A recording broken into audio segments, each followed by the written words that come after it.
我哋係馬來西亞國宴級榴蓮品牌第一流嘅香港總代理。第一流係馬來西亞國宴級嘅榴蓮供應商同埋製造商，擁有自己嘅果園同埋工廠，由種植榴蓮到採摘，再到加工為製成品，都會嚴格把關，確保每一個產品嘅品質都符合標準。除咗冷凍榴蓮果肉，我哋仲有每一年嘅中秋王牌產品貓山王榴蓮冰皮月餅，另外仲有 D24 榴蓮麻薯、貓山王果蓉杯同埋其他嘅榴蓮食品。我想推介我哋嘅冷凍貓山王榴蓮果肉，我哋只係會挑選外觀完整、果肉肥美、黃金色嘅 AA 級榴蓮果肉送到客人嘅手上。我哋嘅果肉點樣可以達到 AA 級嘅標準呢？就係因為全部嘅果肉都係嚟自樹齡超過30年以上嘅老樹，保證送到客人口中嘅每一啖果肉都係可以令到客人感受到好似喺馬來西亞食榴蓮一樣原汁原味嘅風味。為咗保留榴蓮嘅原味，我哋喺馬來西亞會用急速冷凍嘅技術，將榴蓮果肉同埋其他嘅榴蓮產品快速急凍。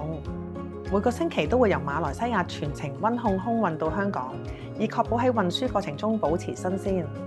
客戶只要喺我哋嘅官網落單，順豐冷凍團隊就會負責派送。我哋就可以將馬來西亞榴蓮嘅原味道喺恰當嘅溫度下送俾每一位客人。無論係我哋嘅榴蓮果肉定係唔同嘅榴蓮製品，對於運送嘅要求都比較嚴格。除咗時效同埋安全性之外，亦需要全程溫控保鮮，有賴專業而貼心嘅順豐冷凍服務。我哋嘅產品由香港機場提貨嘅時候，就已經開始有溫控保鮮，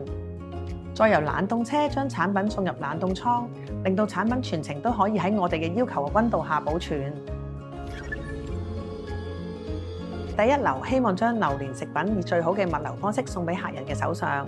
所以我哋選擇咗喺香港服務咗市民超過30年嘅順豐速運。客人對於順豐嘅配送服務都非常滿意，派送速度亦有信心嘅保證。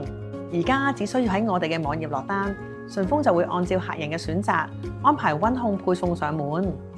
當然，客人亦都可以選擇新增嘅冷凍自助櫃，可以隨時取件，更加靈活方便。所以我哋一直都好滿意順豐嘅服務，之後我哋亦都會繼續使用。